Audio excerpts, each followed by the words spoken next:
I'm Nicole Bendaly, the Executive Director of the Waterstone Culture Institute, and I am so thrilled to have you join me for this webinar as I share with you 3 things the most effective leaders will do in 2021.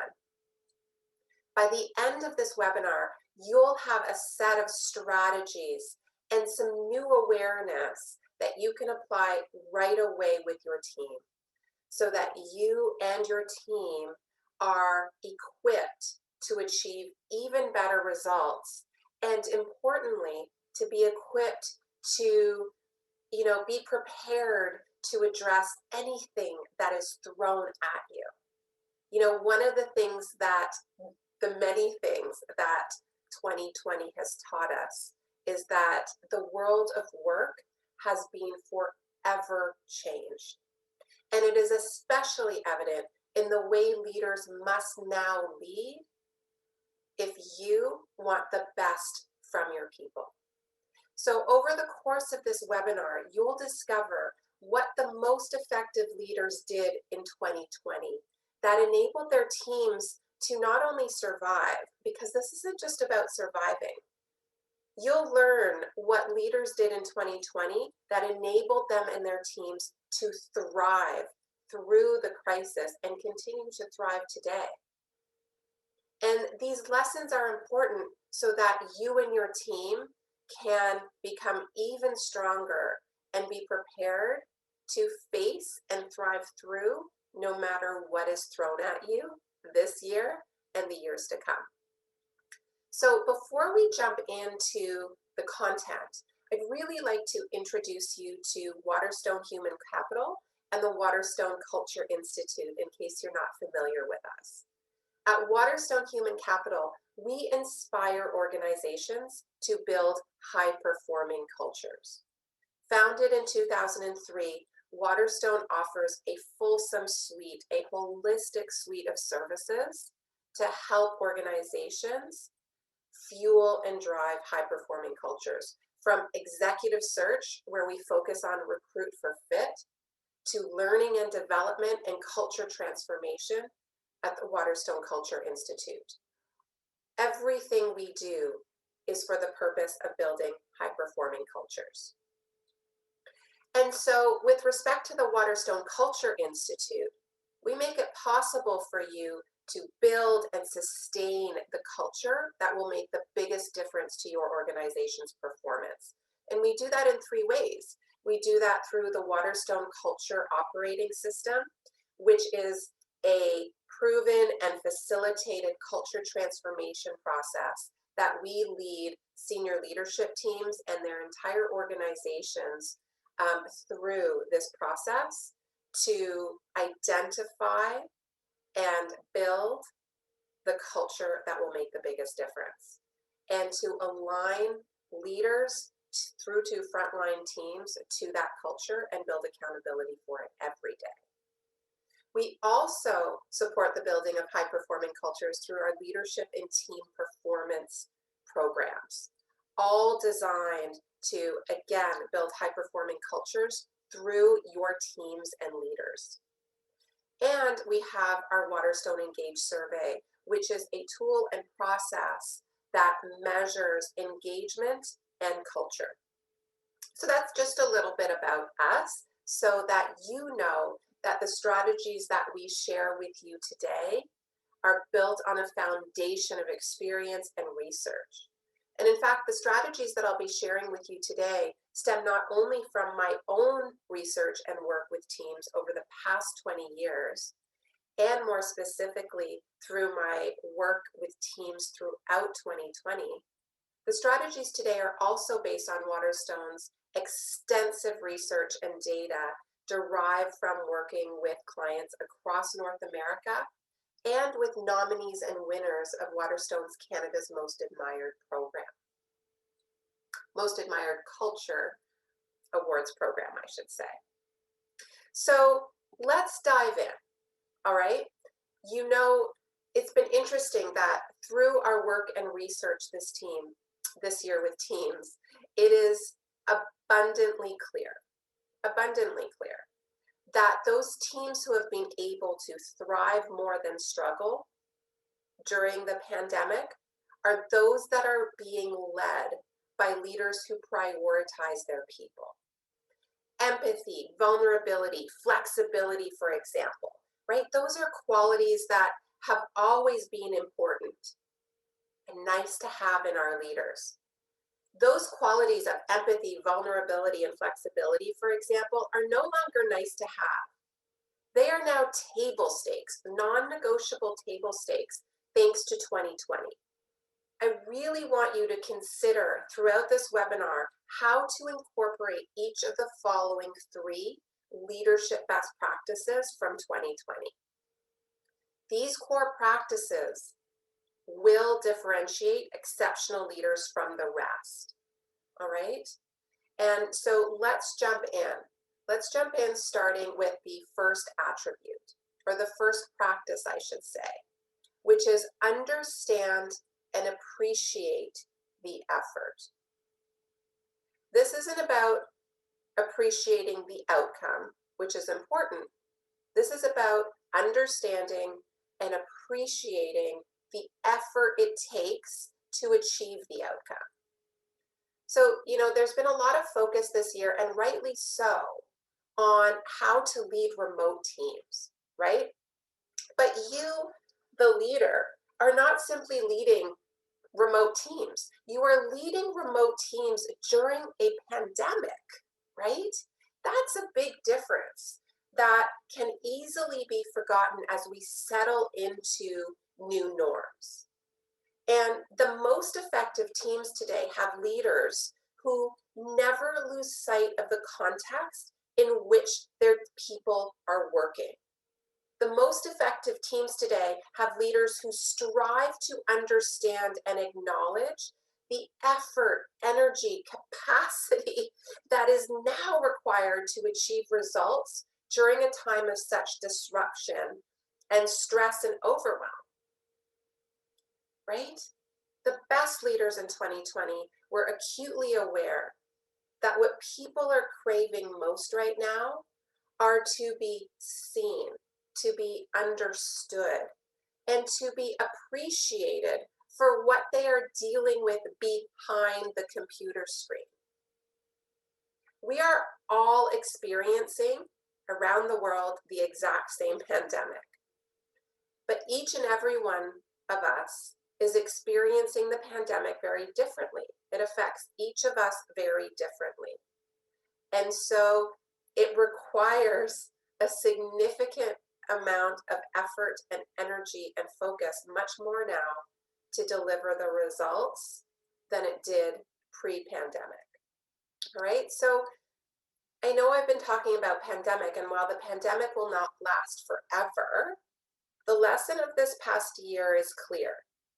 Recognizing effort matters just as much as recognizing outcomes when it comes to building a highly engaged, high-performing team. And when you take time to both understand, and we're going to talk about what we mean by understand, and appreciate the effort of your team members, you're showing that you care about your team members as much as you care about the outcomes they're producing. And when you focus on the effort, right? And when you focus on the effort by demonstrating a sense of curiosity for what it is taking your team members to achieve the outcomes, you strengthen dialogue, you strengthen collaboration, you strengthen learning and innovation. And finally, understanding and appreciating the effort strengthens actually the main driver of employee engagement, which is trust. And we know, research shows this very clearly, that an individual is 12 times more likely to be engaged when they trust their leader. So where I want to start right now is actually examining what trust looks like. How do we build trust? Because that's an important component to understanding this really important practice of recognizing and appreciating the effort. So trust is built when a leader does a few things, all right? Trust happens when you achieve results, right? When you show you are good at your job, you meet your objectives, you lead your team well, right? Achieving results and being technically good at your job, bringing the skills required, those are table stakes, right? And that builds trust. The second aspect of building trust is when you demonstrate integrity. Integrity is all about walking the talk, right? Our actions match our words, and our words reflect what we know to be true. And integrity is all about treating each person with equal respect. And then finally, and this is one of the most important aspects of building trust, and where you can really leverage recognition and understanding of the effort to build trust. We build trust as leaders when we show we care. And we show we care. We know that one of the number one drivers of engagement is when individuals believe their managers, their leaders care about them. And we show we care when we do a number of things. We show we care when we invite input, when we genuinely show appreciation for other people's ideas, and we explore them and build dialogue and create the environment to allow dialogue and idea sharing and opinion sharing. We show we care when we get to know our team members, when we understand what matters most to them, what makes a great day for them, what is meaningful to them. And in fact, in our Building High Performance Teams and Cultures program, one of the 5 attributes of a exceptional leader is meaning and impact. And by meaning, we mean really understanding what matters most to team members and connecting them to that type of work and creating experiences that are most meaningful to them. And finally, leaders show that they care when they recognize and appreciate people genuinely and regularly. And it's not just about the big accolades and the big successes. It's about, like I said, recognizing the effort and taking time to be curious about what it takes to achieve it. So let's look at 3 of the key principles for understanding and appreciating the effort. And like I said, we dive into this and provide very deep tools and practical tools through our Building High Performance Teams and Cultures program that enable you to build relationships in a way that creates understanding of each and every one of your team members, what matters to them, right? What type of work they want to be a part of, the goals they want to achieve, and what they're dealing with every day. And part of this building understanding and appreciation for the effort requires these key principles. First of all, it's about being authentic and genuine. Appreciation and understanding of others isn't a check the box activity, right? This isn't something that it's a task on your to-do list. While it might be a task because this isn't something that comes maybe naturally to you, or you've been so busy that it hasn't been a priority.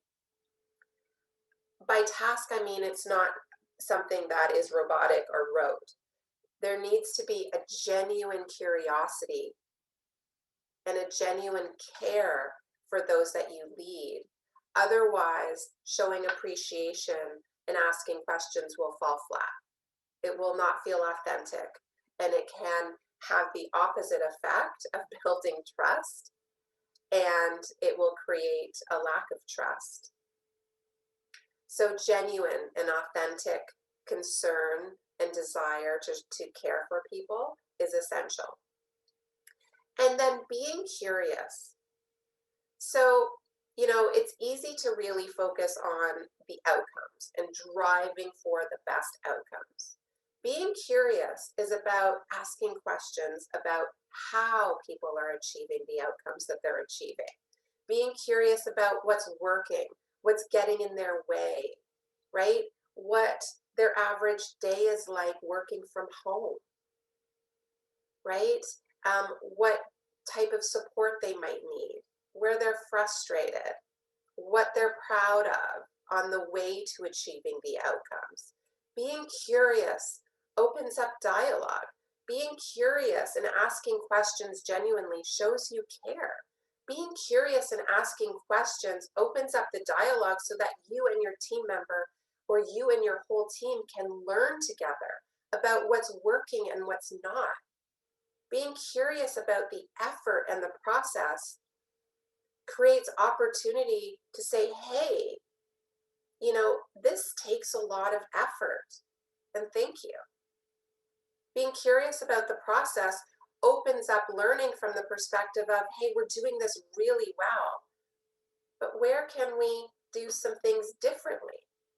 But unless we take time to be curious, to understand how we're working towards our outcomes and what it actually takes to work towards our outcomes, everybody will just be working with their heads down, and there will be far less opportunity to build engagement in the process, to show appreciation for the process, which is your next key principle, and to build learning and innovation throughout.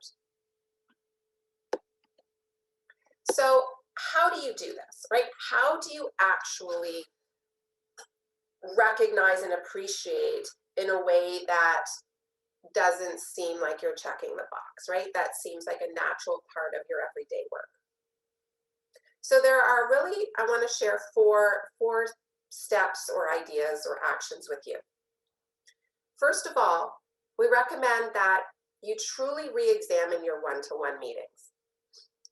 Your meetings, your one-to-one meetings with your team members are gold. They're priceless. They provide you with the opportunity to do more than just be updated on the tasks or projects your team members are working on. Use your one-on-ones to move from an update by your team member and carve out time to ask questions. Carve out time to understand things like, what is it taking for you to reach this objective? Tell me what's working really well. Tell me what might be getting in your way. Use the time to ask questions about how it's going working from home. Ask questions about how is it, working with kids at home right now? How's your day going today? Right? Ask questions about what are you most proud of? So re-examine your one-to-ones to demonstrate that you genuinely care and are curious about the effort and the context in which your team members are working. And move away from simply a one-to-one update on the status of projects. The second action, when it comes to truly being able to recognize and understand and appreciate the effort, is look for cues, right? So for example, you might be on a Zoom meeting with your team, and one of your team members is distracted. Maybe there's a kid popping in and out, right? Maybe they're looking to the left because their office door keeps opening, which happens to me because my kids often pop in unexpectedly during a meeting. Maybe a team member is looking unusually stressed, right? Notice body language. Notice cues around what's going on in the background. And it's not necessarily something for you to jump on right away and acknowledge, but noticing how people are doing, noticing their body language, their tone, whether they're suddenly not participating and they're usually very engaged, noticing what's going on in the background of their computer screen when you can, and using that to build understanding and empathy for what your team members may be experiencing. And then that can be a cue for you to then check in with a team member or two throughout the day to check in on how are you doing. I know it's a really difficult time right now. I know your kids are at home, and I can only imagine how difficult that might be, right? So look for cues because they are essential to understanding where your team members are at and to building empathy for the context in which they're working. And this next action is shift your focus to understanding and appreciating the process and not just the outcome. And so I've talked about this quite a bit in this section, and so I'm not going to go into detail, but this is really just about being aware of what you're focusing more on. Are you focusing more on the results, or are you truly focused on also understanding the process and what it is taking to achieve those results? Because when we understand that, we are better able to identify roadblocks, to support our team members in removing any roadblocks, or even better equipped to challenge the status quo and say, hey, you know what? The way we've always done this may have worked really well in the past, but it's clearly not working well in this new world of work. How can we do things differently so that we still achieve a great outcome, but it's less of a struggle? And then the fourth way to take action and to really recognize and appreciate is to practice daily appreciation. Set a challenge for yourself that you're going to appreciate and recognize someone every day, genuinely, no matter how small that appreciation might be, right? Or what you're appreciating might be. Find opportunities, make that a challenge for yourself if this isn't something that comes naturally to you, and practice daily appreciation. All right, so that's the first thing the best leaders will be doing in 2021, recognizing, understanding, and appreciating the effort and not just the outcomes. So let's look at the next practice, which is prioritizing team effectiveness. This is practice number 2 of 3. I can't express enough how important prioritizing team effectiveness really is. A crisis like a pandemic or even a significant change, right, will either propel a team forward to really tap into its true greatness, or it will widen any cracks in its foundation and cause the team to crumble. So it's not surprising then that teams who were able to perform at their very best in 2020 were those teams who were already cohesive. Those teams who were able to thrive last year were teams who were already cohesive, who were already, who had already built a strong foundation of trust, a strong foundation of respect, a strong foundation of collaboration, and a strong foundation of a comfort with change and nimbleness, right? What 2020 taught many leaders is that teamwork matters. Teamwork matters now more than ever. In that if your team cannot function at its best and deliver exceptional results during stable times, well, there is little hope for it to function well during difficult times.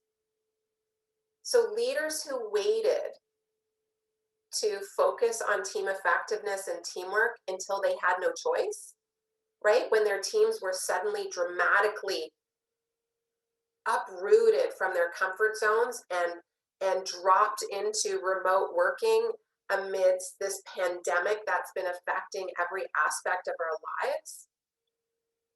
When leaders waited for that to focus on teamwork, and many leaders did, they paid a significant price, and their teams paid a significant price in the form of burnout, in the form of overwhelm, frustration, wheel spinning, wasted time and energy, and significant disengagement and reduced productivity.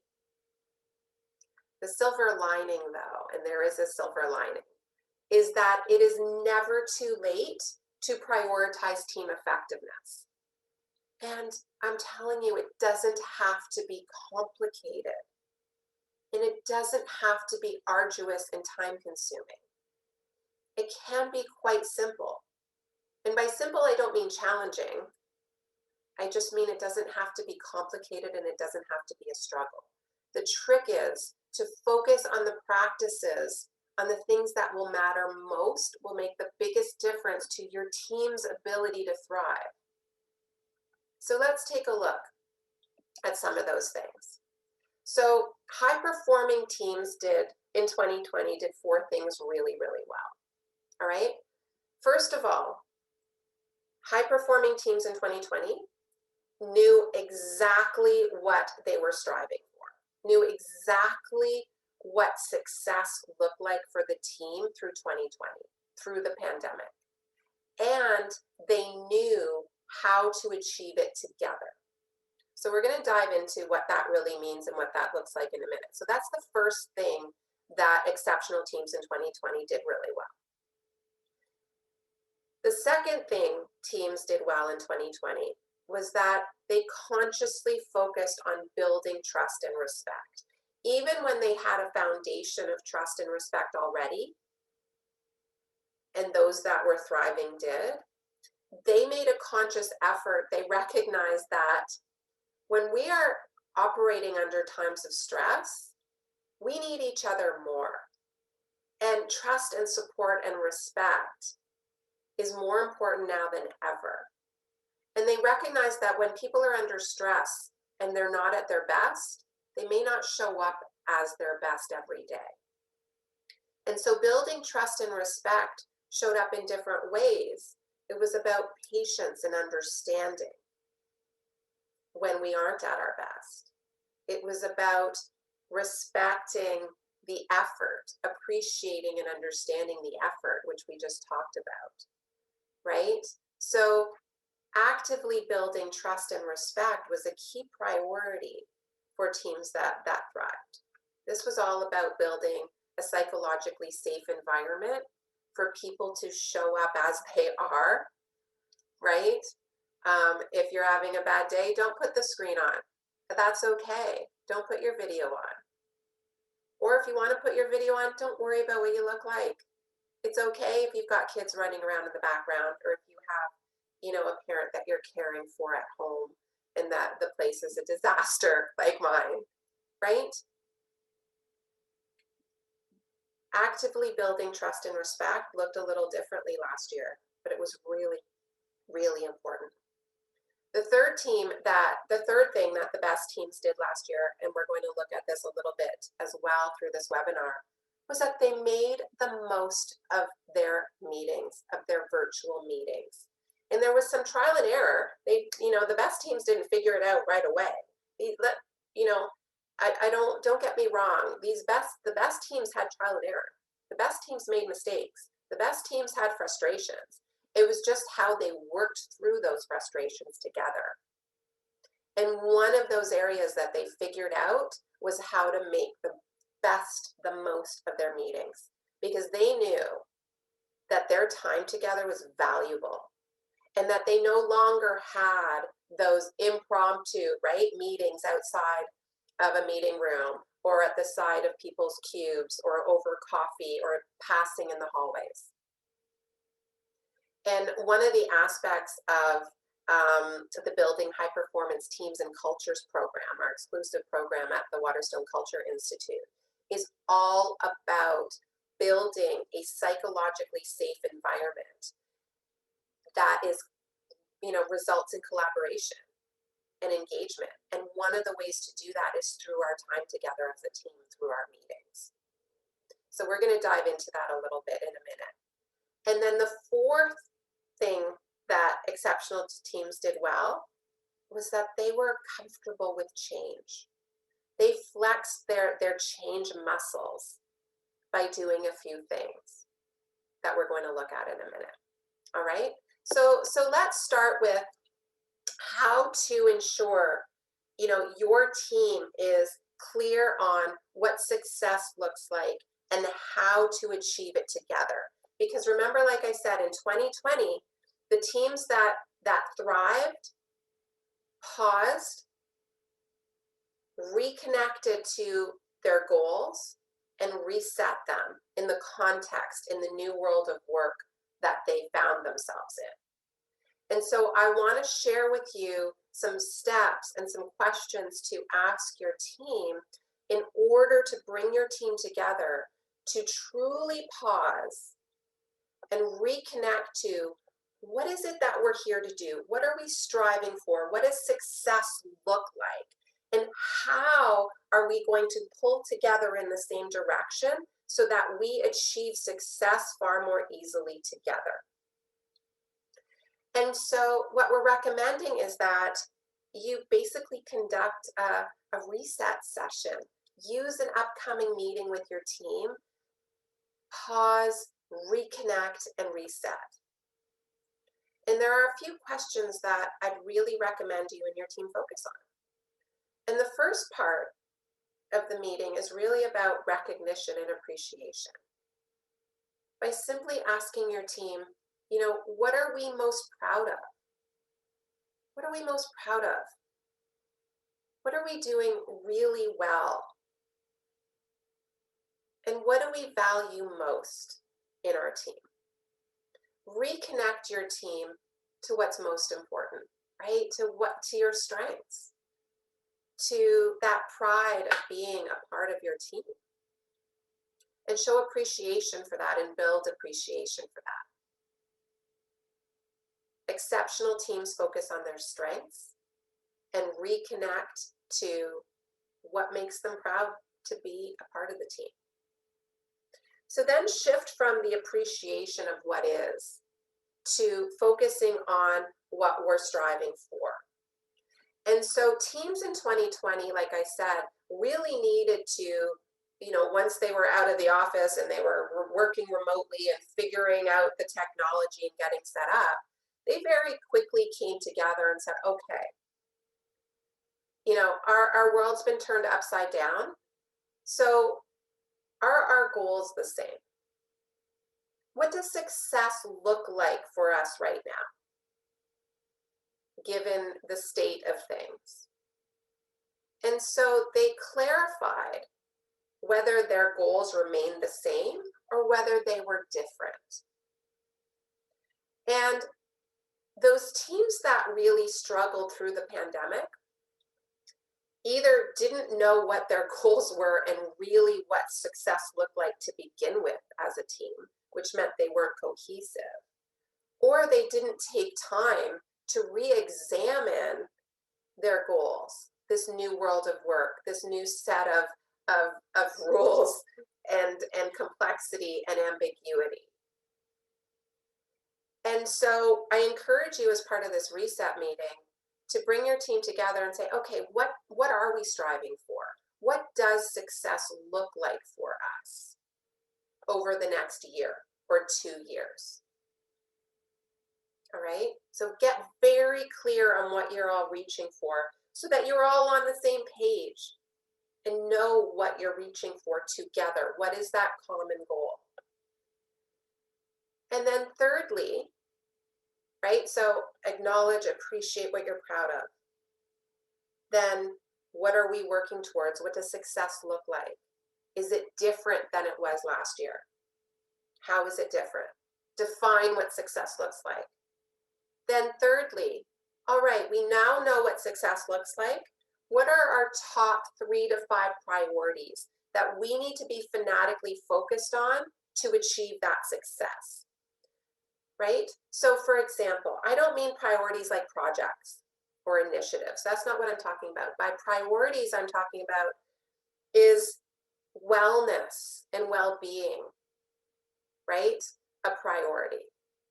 Is innovation a priority? Is quality a priority? Is customer service a priority, right? Overarching priorities that will then help you determine the initiatives that need to be most important. And it was interesting, and I was really happy to see that those teams that I worked with directly to reset and reconnect, they identified new priorities. Success looked different, and their priorities shifted. And I'm sure you can identify what likely shifted. You know, what came to the top? Well-being, mental, physical, emotional, spiritual, everything. Well-being went to the top of the list, and it may not have even been on the list before. So it's important to clarify with your team, what are our most important priorities that we need to be focused on? Is it teamwork? Right? So you may have the same priorities, or they may look a little different. And then the fourth area that you really need to clarify and engage your team in is, all right, given what success looks like, given our top priorities, what are the behaviors? How do we need to show up? What are the behaviors that are most important to our ability to achieve success together? Right? Maybe supporting one another is an important behavior. Maybe, assuming positive intent of one another comes out as an important behavior because we're stressed and we may not show up in our best. We may be short sometimes or impatient sometimes, but let's just assume positive intent and trust that we all want the best for one another. So getting very clear on the behaviors and practices, not that you think the leader, right? Not you, the leader, think are important, but your team members believe are most important. And it's interesting because if you lead a number of different teams, each team is going to identify different things, all right? Because each team is its own system. Each team has its own relationships, its own personalities, its own dynamics, its own challenges, its own set of goals, even though you're operating in the same culture. So you will see different needs from different teams. This act of pausing, reconnecting, and resetting, taking an hour in a team meeting to do this, builds trust, builds collaboration, builds relationships, shows that you care and appreciate the way in which your team works. Okay? All right, so pause, reconnect, and reset. Now, making the most of your team meetings, right? Like I said, this is an aspect that teams that did really well in 2020 focused on. And so I'm just going to touch on a few pieces here. And similar to what I said in your one-to-ones, about your one-to-ones in the previous section, your meeting time together is essential. It's through your meetings where you build trust. It's through your meetings that you build collaboration. It's through your meetings that you make decisions. So the quality of your meetings have a direct impact on the way in which your team members go out and execute against the decisions made. The quality of your meetings have a direct impact on the quality of your decisions, the buy-in to those decisions. The quality of your meetings directly affect innovation, right? And our ability to get to the best decisions possible for the organization. And so it's important to start by examining and bringing your team together to say, are our meetings working for us? Right? To ask the question, what do we want to feel or think when we leave our meetings? And when I ask that of teams, they say, I want to feel good when I leave a meeting. Even if the discussion was hard, I want to walk away feeling that my time was well spent. I want to walk away knowing what my role and responsibilities are. and those of my team members. I want to walk away knowing what the next steps are. I want to walk away feeling good about decisions, even if I don't agree with them. I want to walk away having been engaged and involved in some way, shape, or form. So ask your team what a good meeting looks like and feels like. And then ask them, okay, what's working well and what do we need to do differently? And identify and commit to those behaviors and practices that will make the best of your team meetings. Maybe you need to meet less. Maybe you need to meet more. Maybe you need to use different technology and different tools to support engagement, which I'm going to talk about in a minute. All right, so ask your team, get your team involved in improving your meetings. And like I said, in our Building High Performance Teams and Cultures program, we share a number of tools and techniques to do this because your meetings are so important. Another tip is to ensure every one of your meetings has a meaningful objective, right?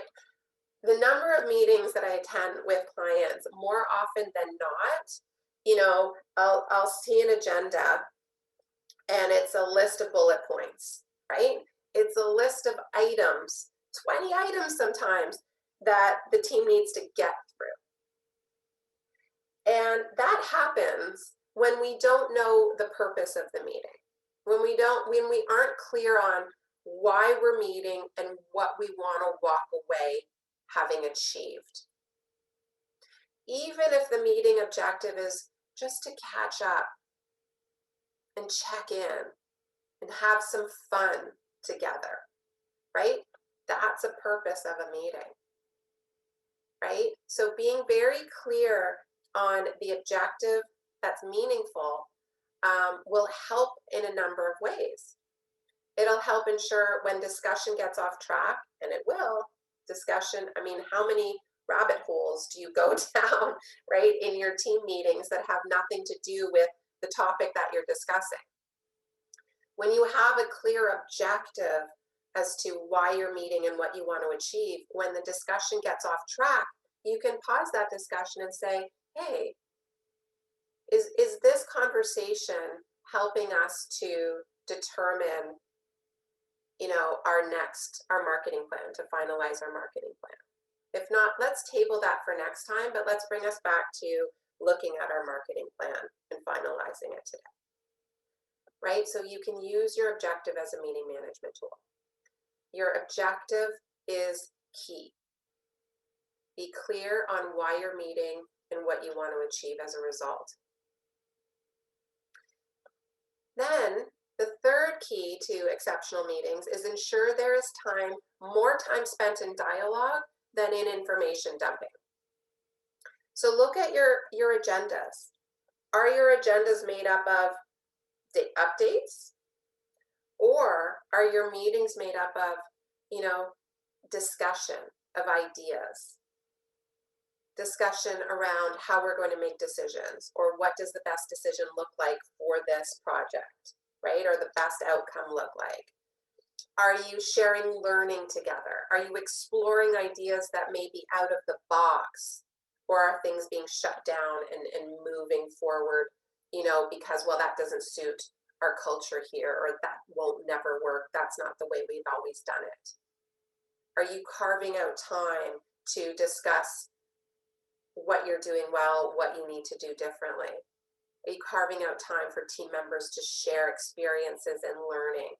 Are you carving out time to ensure everybody has the opportunity to participate, to ask questions? Is there time to innovate together?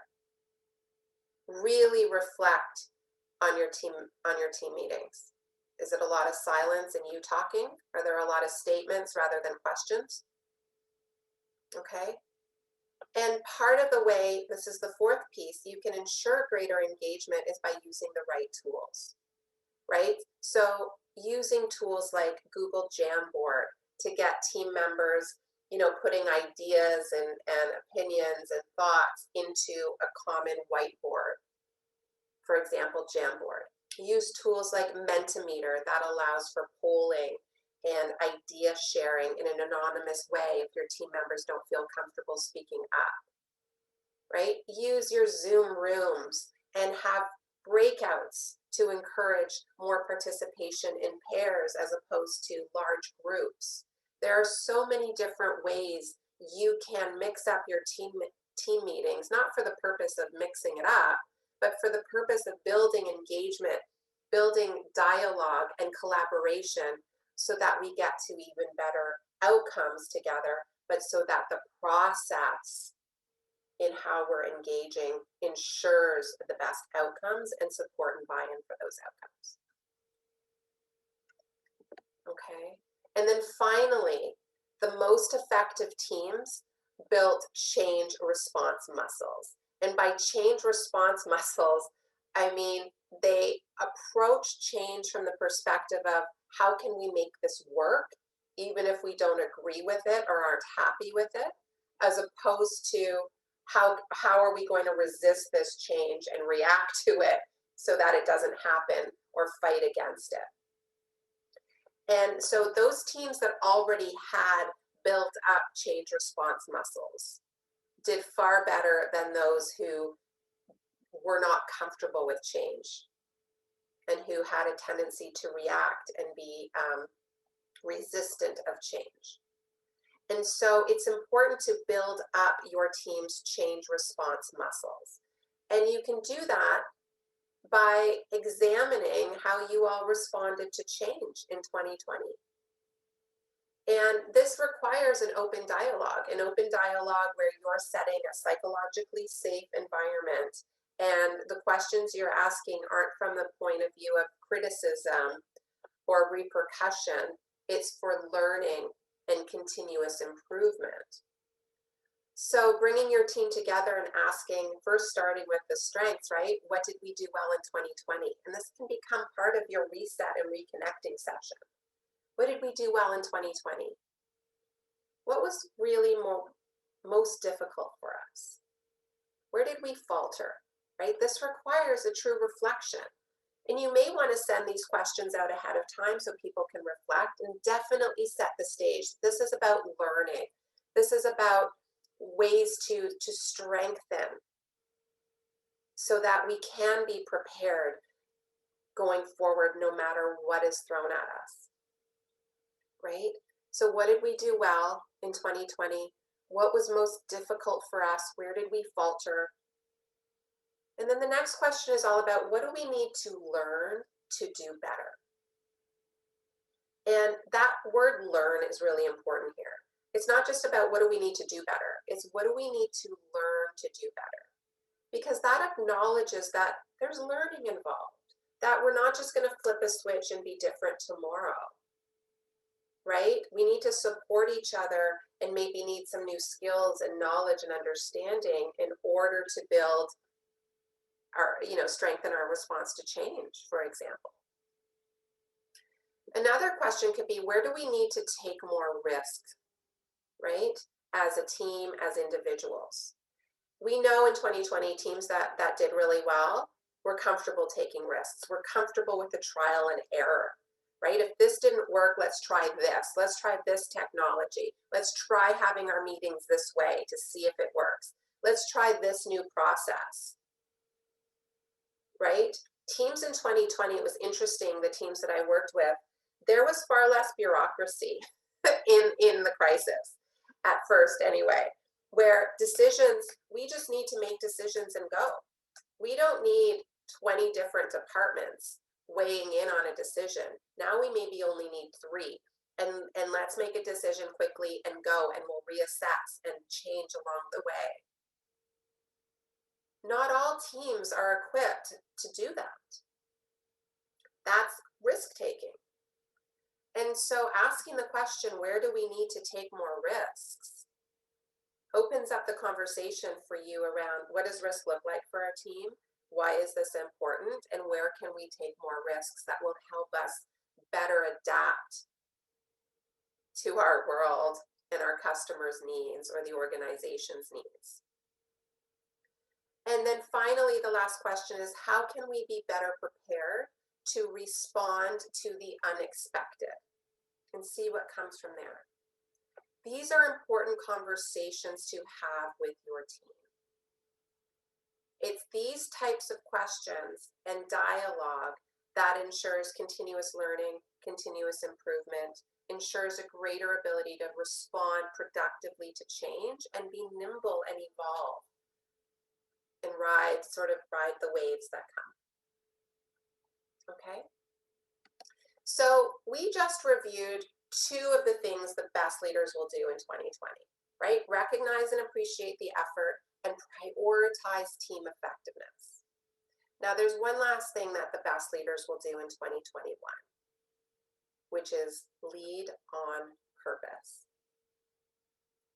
And as Nick Craig said in his book, Leading from Purpose, whether in business or in our personal lives, a strong sense of purpose offers firm footing on shifting ground, right? And what better time to find and stay connected to your purpose than during a pandemic, right? That has disrupted every aspect of our lives. When you are clear on your purpose as a leader, you will lead more purposefully, you will lead more authentically, and you will bring a level of focus and commitment and energy that will propel your team forward, regardless of how much the world shifts beneath you and around you. All right?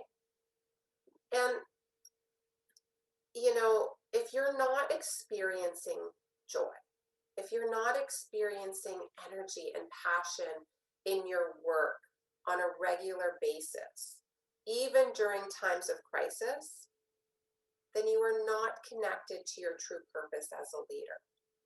And you and your team will suffer for it. And this isn't about each day being filled with rainbows and unicorns and being completely devoid of stressors and challenges. No, leading on purpose is about being grounded in something larger and more meaningful than the actual work that you do. It's about knowing why you do what you do and knowing that you are contributing meaningfully to your organization, to your team, and your own life and those around you in a way that is directly aligned with your values and the impact you want to create, right? As Malcolm Gladwell says, hard work is a prison cell only if the work has no meaning. So I just want to clarify, it's not easy to get on purpose and to stay there. It's not. It takes determination. It takes mindfulness. And most importantly, it takes knowing what your purpose as a leader is. Getting on purpose is a full contact sport. It'll take time. It'll take some soul searching. It'll take some risk taking for sure. And it will definitely require you stepping outside of your comfort zone. So in order to get on purpose and discover what your purpose is as a leader, I want to help you spark that thinking by sharing some questions with you to help clarify your purpose and to help you to craft a leadership purpose statement. So I want to share with you, 6 questions, I think. I'm losing count in my head. But start by taking out a journal, a piece of paper, or just reflecting in your head. Okay, and think about, first of all, what's important to you? What's important to you as a leader? Is it important for you to serve others? Is it important to you, and by serve I mean help, right? Is it important to you to develop others? Is it important to you to innovate and challenge and stretch, right? Is it important to you to make a difference in the lives of others around you? What's important to you? Is learning important to you? Is growth important to you? Is creativity and imagination and fun important to you? What is important to you as a leader? Get really clear on that. The next question is, what do you enjoy doing? that brings out the very best in you. For me, I am not at my best when I'm doing accounting. I am not at my best when I am neck deep in numbers and detail. I am not at my best there. That does not bring me joy. But I do it because it needs to be done. I am at my best when I am helping others, when I am sparking dialogue and new thinking and bringing out the best in others and helping to build cohesion. So what do you enjoy doing that brings out the best in you? The next question is interesting. Go back into your youth, your childhood even. What were you passionate about when you were younger? What did you love to do? The fourth question is, what impact do you want to have on others? What impact do you want to have?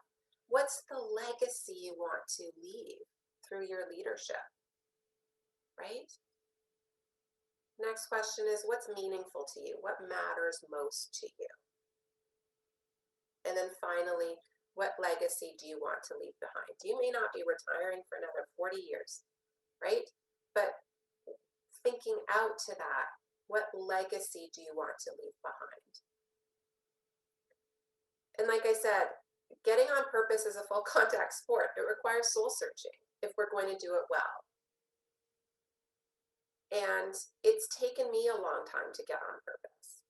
It required soul searching, and it resulted with, when I wasn't on purpose, I made mistakes. I focused on work that wasn't important to me, and I didn't do it well because it wasn't important to me, or I didn't feel connected in a meaningful way to it.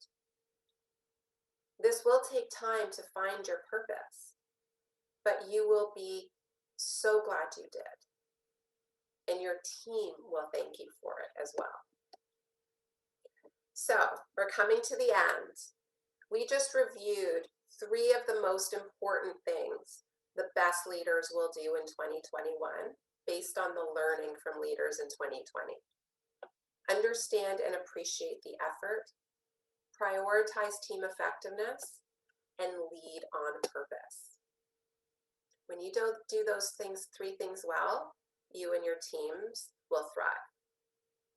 And so I want to encourage you to continue this journey that you're on, right? The fact that you listened and were a part of this webinar tells me that you value leadership, that you want to bring out the best in your team and continue to grow as a leader. So I encourage you to check out Waterstone's website and take a look at a few things there. We have our Building High Performing Cultures vlog that's led by our CEO, Marty Parker, and he interviews CEOs on what it takes to build high-performing cultures. Check out my Leading on Purpose podcast that you can find on the Waterstone website or Spotify or Apple or anywhere you listen to your favorite podcasts. Check out my articles on Forbes. Go to Forbes.com and search Nicole Bendaly, and you'll find a plethora of resources and articles all about building high-performance teams, leaders, and cultures. And then finally, please sign up for our newsletter at the Waterstone website, and you will receive all of this great content on building high-performance cultures regularly. And if you'd like to learn more about how we can help you at the Waterstone Culture Institute to build high-performing cultures, high-performing teams and leaders, please reach out to us. I'd be happy to walk you through any one of our programs and to even have a strategy session with you to understand, what your goals are for your organization, for your team, and the culture that you really want to create and how to get there. All right? So thank you for spending your time with me, and I look forward to hopefully continuing the conversation with you. All the best.